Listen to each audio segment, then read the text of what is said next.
വീട് വയ്ക്കും, പാലുകാച്ച് നടത്തും. അതൊരു പുതിയ വീട് വെച്ചിട്ടാണ് പാലുകാച്ച്.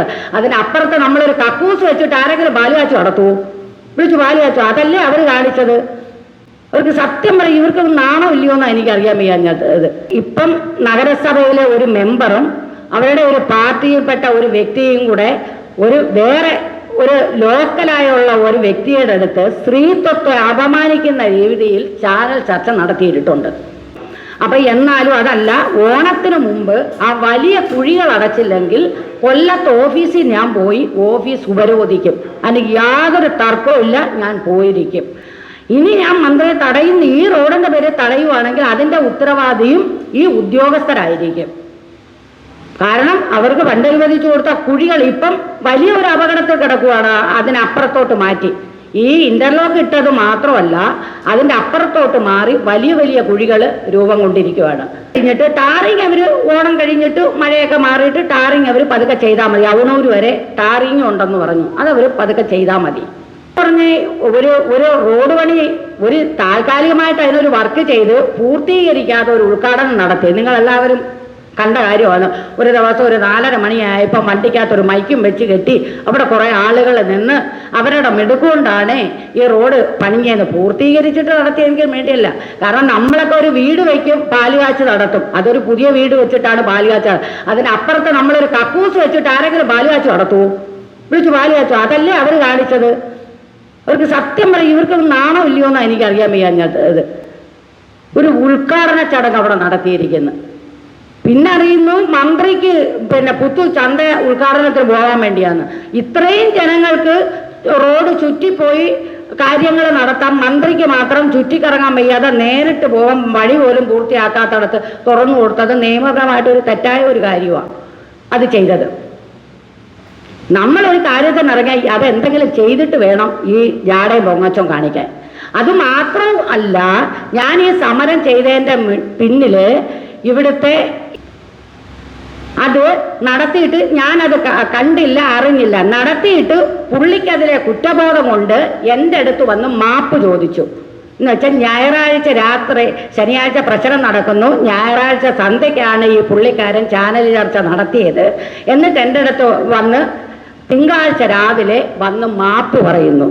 എന്നിട്ട് പറഞ്ഞു അയാളെ നിർബന്ധിച്ച് പറയിപ്പിച്ചത് കൊട്ടാരക്കര മുനിസിപ്പാലിറ്റിയിലെ ഒരു മെമ്പറും അവരുടെ പാർട്ടിയിൽപ്പെട്ട വേറൊരു വ്യക്തിയും. രണ്ടുപേരുടെയും പേരെൻ്റെ അടുത്ത് പറഞ്ഞിട്ടുണ്ട്, ഞാനതിപ്പം പറയുന്നില്ല എന്ന് എൻ്റെ അടുത്ത് വന്ന് പറഞ്ഞിട്ട് സഹോദരി ക്ഷമിക്കണം എന്ന് പറഞ്ഞ് എൻ്റെ അടുത്ത് CPM-കാരെ കുറെ ചീത്തയൊക്കെ പറഞ്ഞിട്ട് പുള്ളിക്കാരൻ വന്ന് ആദ്യമേ വന്ന് എനിക്ക് ഷേഖാൻ്റെ ഒക്കെ തന്നതിന് ശേഷം എന്നോട് മാപ്പ് പറഞ്ഞിട്ട് പോയിരിക്കുകയാണ്.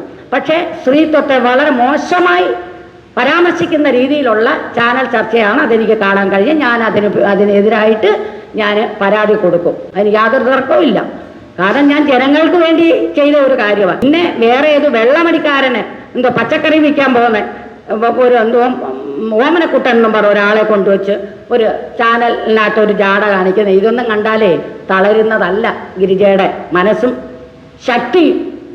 ഈ ഇച്ചിരി സാമാന്യം വിദ്യാഭ്യാസവും കഴിവും കാര്യശേഷിയുള്ള മെമ്പർമാര് ഇത്ര താഴെത്തട്ടിലോട്ട് വന്ന് മറ്റുള്ളവരെ കൊണ്ട്, അവർക്ക് സ്വന്തമായിട്ട് പറയാൻ വയ്യാഞ്ഞിട്ടല്ലേ മറ്റുള്ളവരെ കൊണ്ട് പ്രേരിപ്പിച്ച് ഇതുമാതിരി ചാനൽ ചർച്ച നടത്തിയത് വളരെ മോശമാണ്.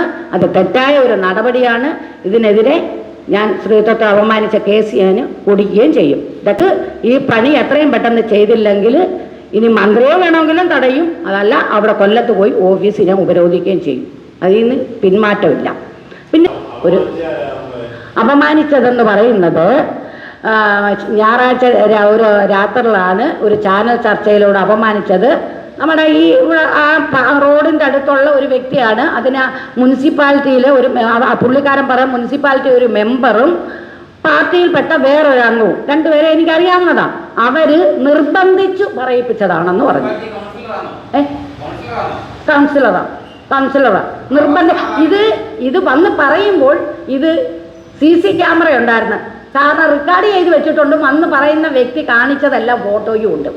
അപ്പം അത് നമുക്ക് തടയാൻ പറ്റത്തില്ല, നിഷേധിക്കാനും പറ്റത്തില്ല. പുള്ളി അവിടെ എന്തൊക്കെ കാണിച്ചു, എന്തൊക്കെ പറഞ്ഞു, ഷേഖാൻ്റെ തരുന്നതും മാപ്പി ചോദിക്കുന്നതിൻ്റെ എല്ലാം വീഡിയോ അവിടെ പിടിച്ചു വെച്ചിട്ടുണ്ട്. വേറെ വാർഡിൽ ഞാൻ പേര് പറയുന്നില്ല. ആ മെമ്പറും പുറത്തുള്ള അവരുടെ പാർട്ടിയിൽപ്പെട്ട ഒരു വ്യക്തിയും കൂടെ. CPM അല്ല, പേര് കൊടുക്കാന്ന് വെച്ചാൽ പറയാൻ ഞാൻ ഉണ്ണികൃഷ്ണൻ മെമ്പറാ. ഇത് CPI ആയാലും CPM ആയാലും ഞാൻ ഈ രാഷ്ട്രീയത്തിൽ ആരും അവരൊക്കെ ഏത് മെമ്പറാ എന്തോന്നൊന്നും ചോദിച്ചില്ല. ഉണ്ണികൃഷ്ണൻ മെമ്പറാകും. പിന്നെ വേണു എന്ന് പറയുന്ന ഒരു പുള്ളിക്കാരനുണ്ടല്ലോ, നമ്മുടെ ഇവിടെ ഈ തൃക്കണ്ണമംഗ ബാങ്കിൻ്റെ പ്രസിഡന്റോ പ്രസിഡന്റായിട്ടിരുന്നത്, അവർ രണ്ടുപേരും കൂടെ ആണെന്നാണ് എൻ്റെ അടുത്ത് വന്ന് പറഞ്ഞത്. ആ സമയത്ത് അവിടെ വന്നിട്ടില്ല, ഇല്ലെങ്കിൽ മന്ത്രി ഡോറ് തുറക്കുന്നത് കാണുമല്ലോ. ഞാൻ അവിടെ അതൊന്നും ചാനലിനകത്ത് വന്നില്ലല്ലോ. അത് അല്ലല്ല അതിരിക്കട്ടെ, ഈ മന്ത്രിക്ക് ഒരു ഉത്തരവാദിത്വം ഉണ്ടോ?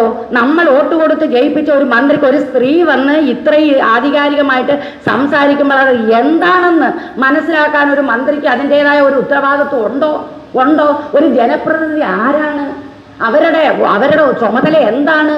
ഞാനാ കാരണം ഒന്നുമില്ലാതെ ഒരു മന്ത്രിയുടെ മുമ്പിൽ ഒരു സ്ത്രീ ചാടുന്നു, അതെന്തോ കാര്യം എന്നറിയാനുള്ള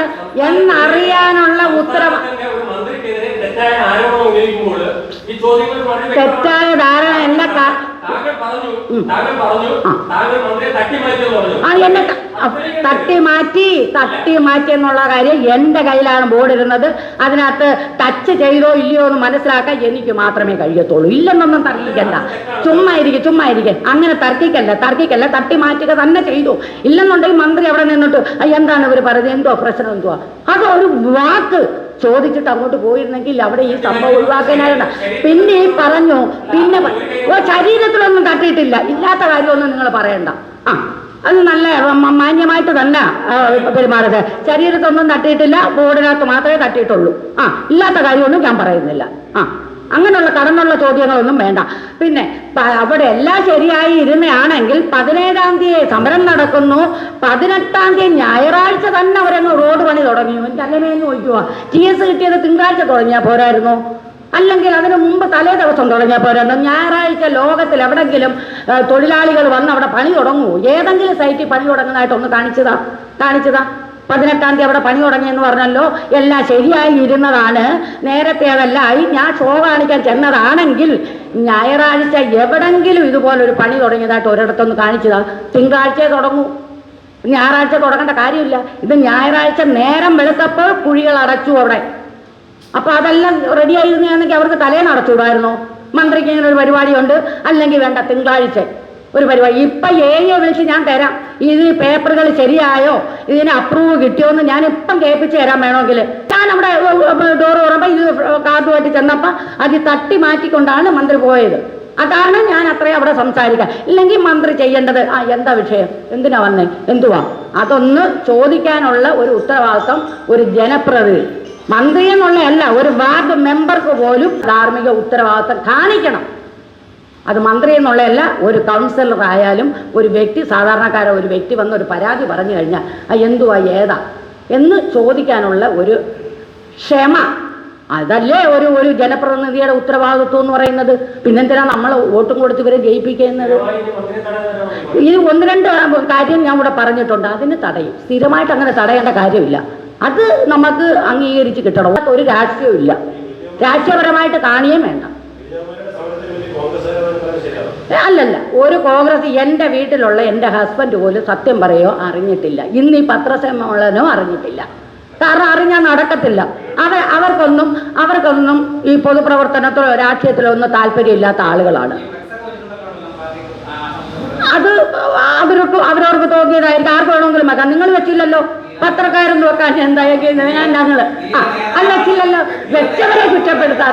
വെച്ചവരെ കുറ്റപ്പെടുത്താതെ നിങ്ങളൊന്നും വെച്ചില്ലല്ലോ എങ്കിലും ഇല്ല നിങ്ങൾ വെച്ചില്ലല്ലോ. വേണ്ടിയാ ഈ റോഡെന്ന് പറയുന്നത് എത്രയോ ചാനൽ വാർത്തകൾ വന്നതും പത്രത്തിൽ നിരന്തരം കാണിച്ചുകൊണ്ടിരിക്കുന്നതാണ്. അപ്പം അത് ഒരു ആവശ്യമാണ്. അതിനൊരു സ്ത്രീക്ക് ഇത് കഴിഞ്ഞു എന്നുള്ളത് ഈ ലോകത്തുള്ള സർവ്വ മനുഷ്യരും അംഗീകരിച്ചിട്ടുണ്ട്. അപ്പം അയ്യോ, എനിക്ക് ചിഹ്നവും പാർട്ടിയൊന്നും ഇല്ലെന്ന് ഞാൻ അഡ്വാൻസ് പറഞ്ഞു. അതിനൊരു മോഹവും ഇല്ല. ഞാൻ മാറി നിന്നു. ഞാൻ കോൺഗ്രസിന്റെ ഒരു മെമ്പറായിരുന്നു, കോൺഗ്രസിൽ നിന്ന്. പക്ഷേ ഏത് പാർട്ടി നിന്നാലും സ്വതന്ത്രമായിട്ട് പ്രവർത്തിക്കാനുള്ള ഇതില്ല. അതുകൊണ്ട് തന്നെ പാർട്ടി വേണ്ടാന്ന് തീരുമാനിച്ചു. ഇതിപ്പോ ഈ ഒരു പരിപാടി ഞാൻ കോൺഗ്രസിൽ നിന്നിരുന്നെങ്കിൽ എനിക്ക് നടത്താൻ പറ്റത്തില്ല. അതിനെനിക്ക് താല്പര്യമില്ല. അതുകൊണ്ടാണ് ഞാൻ ഒരു പാർട്ടി എനിക്ക് വേണ്ടാത്തത്. ഞാൻ ചോദിക്കട്ടെ, രാഷ്ട്രീയം ഇല്ലെങ്കിൽ മനുഷ്യൻ ജീവിക്കൊക്കത്തില്ലേ? രാവിലെ തേച്ചു അടക്കി രട്ടും ഇട്ട് ഒരുങ്ങിക്കെട്ടി വല്ലവൻ്റെ പോക്കറ്റ് അടിക്കാനൊന്നും എനിക്ക് അതിൻ്റെ ആവശ്യമില്ല. നമ്മൾ കഷ്ടപ്പെട്ട് ജീവിക്കുന്നവരാണ്. എനിക്ക് ഒരുപാട് സമ്പാദിക്കുകയും വേണ്ട. ആ, മന്ത്രിക്ക് ഓണം ഉണ്ണിക്കത്തില്ലെന്ന് പറഞ്ഞു. മന്ത്രി ഇത്രയും ചെയ്തു, ബാക്കിയും കൂടെ നമുക്ക് ചെയ്യണം. അത് ഇന്ന് ഞാൻ എയെ വിളിച്ച് സംസാരിക്കും. ആ, അവിടുന്ന് ബാക്കി മുട്ടം കുഴികളാ, ഇനി കിടക്കുന്നത് മുട്ടം കുഴികളാ. ആ, ഉൾക്കാർ ആര് നാണമില്ലാത്ത ഉൾക്കാർ? ഞാൻ പറഞ്ഞില്ലയോ, വീട് വെച്ച് പാല് കാച്ചു എല്ലാവരും. അപ്പുറത്ത് ഒരു ചായ പിറക്കിയിട്ട് പശുവിനെ കെട്ട ഒരു തൊഴുത്തിലിറക്കിയിട്ടേ അതിനകത്ത് പാല് കാച്ചുന്ന ഞാൻ കണ്ടിട്ടില്ല. അന്ന് സർക്കാരിൻ്റെ ഇത് ലോകം മൊത്തം കണ്ടതാ. അതുകൊണ്ടാണ് ഒറ്റ രാത്രി കൊണ്ട് അതിന് നടപടി ഉണ്ടായത്. ഇല്ലെങ്കിൽ ഈ ഓണത്തിന് പോലും സത്യം ഞാൻ പറയുവാണ്, മഹാനവതിയുടെ മുമ്പിൽ വെച്ചാണ് സമരം നടന്നത്. ആ മഹാനവതിയെ സാക്ഷ്യപ്പെടുത്തി പറയാം, ഈ ഓണത്തിന് പോലും അവിടെ പണി നടക്കത്തില്ലായിരുന്നു. എങ്കിൽ ഞാൻ ചോദിക്കട്ടെ, ഇപ്പൊ ഈ പറഞ്ഞല്ലോ അവര് നേരത്തെ അല്ല, ബാക്കി എന്താ ചെയ്യാത്തത്? പേടിച്ചേ എന്റെ സമരത്തിന്റെ വിജയം കൊണ്ട് തന്നെയാണ് റോഡ് പണിഞ്ഞത്. അല്ലെന്ന് ആർക്കും തർക്കിക്കാൻ പറ്റത്തില്ല. ഇല്ലെങ്കിൽ ഞായറാഴ്ച എന്നൊരു ദിവസം പണി നടക്കുന്നത് നമ്മൾ ആദ്യമായിട്ടാണ് കണ്ടത്, ഞായറാഴ്ച. അതുകൊണ്ട് എങ്കിൽ പോട്ടെ, എല്ലാം റെഡിയായിരുന്നെങ്കിലേ അതാണ്ട് ഇപ്പം ബാക്കിയും കൂടെ ചെയ്യിക്കാതെ തുറന്നു കൊടുത്തെന്തിനാ? പൊതുരംഗത്ത് എനിക്ക് നിൽക്കുന്നതിന് യാതൊരു ഇതുമില്ല. അത് ഇങ്ങനെയുള്ള കാര്യങ്ങൾ കണ്ട് നമുക്ക് നിയന്ത്രണം വിട്ടുപോയാൽ നമ്മൾ ചെയ്തിരിക്കും. മെമ്പർഗതി ഈ പുള്ളിക്കാരനെ കൊണ്ട് എന്നെ സ്ത്രീത്വത്തെ അപമാനിക്കുന്ന രീതിയിൽ വാർത്ത പ്രസിദ്ധീകരിച്ച് ആ പുള്ളിക്കാരൻ വന്നു പറഞ്ഞു, പേരെടുത്തു പറഞ്ഞു, ഇന്ന വ്യക്തികളാണ് നിർബന്ധിച്ച് ചെയ്തത് പറയിപ്പിച്ചെന്ന് പറഞ്ഞ് മാപ്പ് ചോദിച്ചു. അതിൻ്റെ ഫോട്ടോ സഹിതം എൻ്റെ കയ്യിലുണ്ട്. ഈ ഞാൻ പറഞ്ഞ 2 വ്യക്തികൾ മാപ്പ് ചോദിച്ച പ്രശ്നം തീരുവോ? അങ്ങനെ ഒരടി അടിച്ചിട്ട് മാപ്പേ എന്ന് പറയാൻ പ്രശ്നം തീരുവോ? അതെന്തൊരു ഇടപാടാ? ഞാൻ ചോദിക്കട്ടെ, ഇത് ഇത്രയും പറഞ്ഞു. ഈ ഒരു പച്ചക്കറി വിൽക്കുന്ന ഒരുത്തിന് വെള്ളം മേടിച്ചു കൊടുത്തിട്ട് കൊണ്ടുവന്ന് ഒരു ജാട കാണിച്ചിട്ടോ, ഇതുപോലെ ഒരു ലോക്കലായിട്ട് നേരം വെളുത്താൽ ഈ പറഞ്ഞ വ്യക്തിയുടെ യോഗ്യത എന്താണെന്ന് എനിക്ക് നല്ല വ്യക്തമായിട്ട് അറിയാം. ആരെങ്കിലും പിഴിഞ്ഞ് അന്നന്ന് കുടുംബം പുലർത്തുന്ന ഒരു വ്യക്തിയാണ്. ആ പുള്ളിക്കാരനെ കൊണ്ട് എന്നെ അപമാനിക്കുകയോ ചെയ്തു കഴിഞ്ഞാൽ എൻ്റെ ശക്തി അങ്ങ് ചോർന്നു പോകുമെന്നൊന്നും ആരും വിചാരിക്കേണ്ട. ഒരു രീതിയിലും ചോരത്തില്ല. 2 മെമ്പറും കൂടെ ഇയാൾ ചാനലിൽ പോയി ഇന്നതുപോലെ പറയാൻ വേണ്ടി പ്രേരിപ്പിച്ചു. പ്രേരണാകുറ്റം. ഓമനക്കുട്ടനല്ല അത്. ഓമനക്കുട്ടൻ ജാട കാണിച്ചത് എനിക്ക് പ്രശ്നമല്ല. അല്ല, ചാനലുകാരൻ ഞാനുമായിട്ട് ബന്ധപ്പെട്ടിട്ടില്ല. മാപ്പ് ചോദിച്ചത് പിന്നെ ഞാൻ പേര് തന്നെ ഞാൻ പറയാം. ഈ സലീം എന്ന് പറഞ്ഞ ഒരു പുള്ളി, അത് ആ പാലത്തിൻ്റെ അവിടെ തന്നെ. അയാൾ വീട് താമസം മാറി, അയാൾ അവിടെ നിന്ന് ഇപ്പം അവണൂര് കണ്ടാ താമസിക്കുന്നതെന്ന് പറഞ്ഞു. പുള്ളിക്കാരനെ വന്ന് മാപ്പ് ചോദിച്ചതും ഇവരുടെ 2 പേരെ പേരവിടെ വന്ന് ഉച്ചരിച്ചതും ഈ പുള്ളിക്കാരനാണ്.